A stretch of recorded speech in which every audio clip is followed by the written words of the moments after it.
I'm Elias Thorne, standing ankle-deep in mud, watching a raging flood obliterate a suburban empire built on my stolen land. The Stone Creek Homeowners Association's glittering homes, 58 luxury craftsman monstrosities, crumble under nature's wrath. You're wondering how I got here, why no one stopped the water, and what pushed me to let it all happen.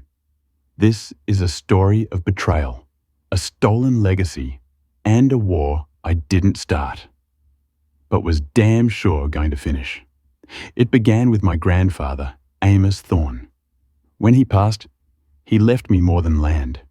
He left me Thorne's Hollow, a wild, sprawling valley of fields and forests, with a dam he built by hand after a flood nearly drowned this place 80 years ago.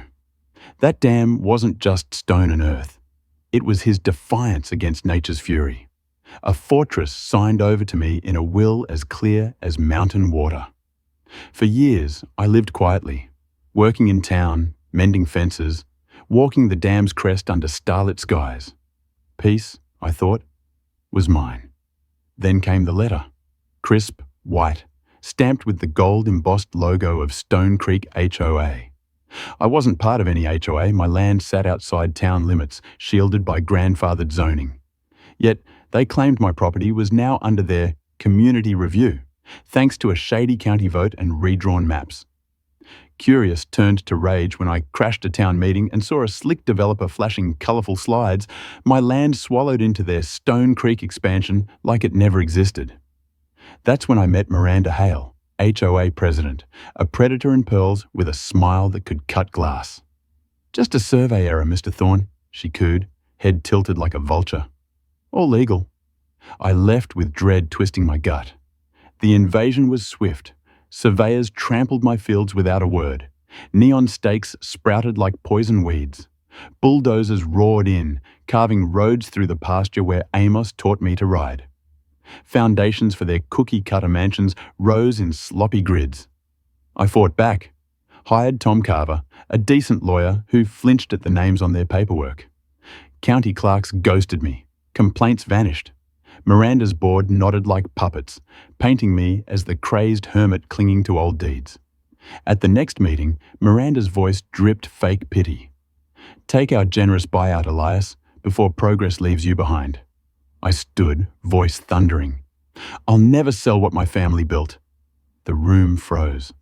That's when it got ugly. Violation notices piled up on my truck. Fines for imaginary code breaches. One morning, a sign appeared in my yard. Development zone. Trespassing prohibited. On my land. The sheriff shrugged, calling it a civil matter. A clerk, risking her job, whispered the truth. Stone Creek was bankrolling council campaigns, securing zoning exceptions through backroom deals. I was outgunned, outmaneuvered, outvoted. Every protest I filed met a countersuit threat, accusing me of harassment. I couldn't win head-on, so I did what Amos would have done. I played the long game. I went quiet, stopped showing up to meetings, let their stakes fester in my fields, nodded politely when Miranda waved from her gleaming SUV. While they celebrated, selling lots like conquerors, I documented everything. Photos of every construction violation, every bulldozed tree, every ignored regulation. I recorded conversations, saved letters, unearthed shady zoning approvals. In Amos's workshop under the dam, I built a fortress of proof, biding my time. They thought I was broken. They didn't know the land doesn't bend just because you pave it. They didn't understand the dam. Amos built it after a flood wiped out the valley. Homes, fields, families. Young and stubborn, he hauled sandbags, helpless against the muddy tide. When it ended, he vowed it'd never happen again. No engineer, just grit. He spent years crafting that dam, stone, earth, timber, and sheer will. It held back the mountain's rage, keeping the valley dry while other counties drowned. But time fades memory. The HOA saw the dam as an eyesore, something to flatten for cul-de-sacs. They paved over drainage channels, rerouted creeks. One day, I watched a backhoe tear into the dam's shoulder. Not deep, but enough to wound it. I wanted to scream. Instead, I stayed hidden. They didn't just disrespect the land, they didn't know it. And that was their doom. I stopped maintaining the dam. No more patching leaks, clearing channels, or shoring up cracks. I let debris pile, silt build, pressure simmer. I became a ghost, wandering the woods while they threw barbecues on half-cured patios. Fall rains came early. I sipped coffee on my porch, watching puddles form in their perfect lawns. Winter bled into a soggy spring. I walked the dam's edge, noting wider cracks, sagging earth where the backhoe had struck. I didn't break the dam. That'd be a crime. I just stopped saving it. Nature doesn't need help settling scores. The HOA's arrogance sped things up. Their storm drains clogged. Lawns slid into retention ponds. Rerouted creeks rebelled, ignoring their blueprints. Sinkholes swallowed unfinished lots. Flooded basements sparked panic. Miranda blamed unseasonal rain, ordering more dirt, more fixes, more fees. They ignored the ground trembling beneath them. I stayed silent, nodding when I saw Miranda at the gas station, her smug updates about Stone Creek's success ringing hollow. This wasn't revenge. It was justice as old as the mountain itself. The rainy season hit like a hammer. The first storm rolled in, relentless, pounding the valley until the air buzzed with tension. From my porch, thermos in hand, I watched rain swallow the mountains and mist curl through Stone Creek. Porch lights flickered like fireflies. I knew the clay would swell, the topsoil would crack, and the dam, wounded, neglected, wouldn't hold. Cracks split new sidewalks, water pooled in cul-de-sacs, seeping into basements. I passed Miranda's mansion, faux stone and gaudy columns, and saw her in the window, yelling into her phone. Construction crews scrambled, piling sandbags, digging trenches that worsened the flood. It was almost poetic, like a tide erasing a sandcastle. The second storm was colder, fiercer, roaring down the mountain with vengeance. The air grew heavy, my skin prickling. The dam groaned, leaks widening into muddy scars. A fist-sized breach spat water, then another. I stood on a ridge, rain stinging my face, as the earth shook with a roar that rattled my bones. The dam didn't explode. It collapsed, slow and brutal. Tons of furious water tore through, shredding trees, reclaiming its ancient path straight through Stone Creek. Homes vanished.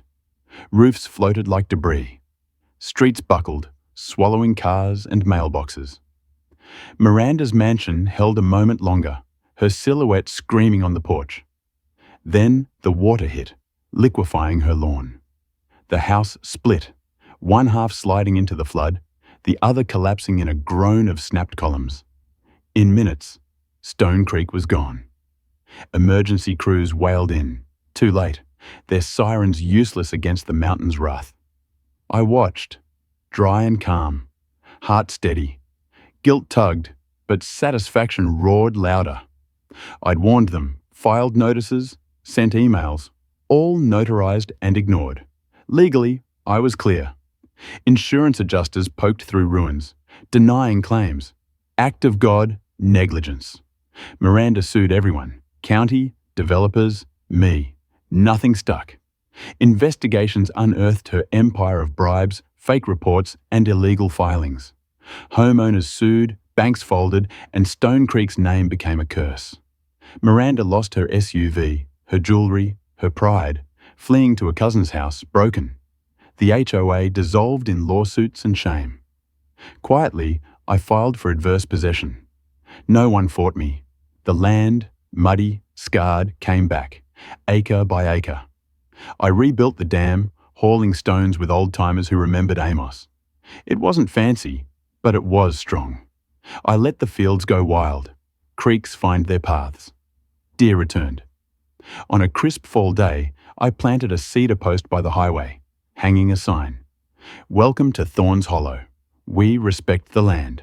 Below, in smaller letters, built by nature, guarded by memory. At dawn, I sat on the dam's crest, coffee in hand, watching the valley glow gold. Scars lingered. A warped manhole, a tilted fence. But nature was patient. I thought of Amos, shaping this land. of Miranda drowned in her lies, of the flood that took her kingdom and gave mine back. The mountain rumbled, not angry, but content. I raised my thermos to the past, the land, the truth, and smiled as the sun flooded Thorns Hollow with light.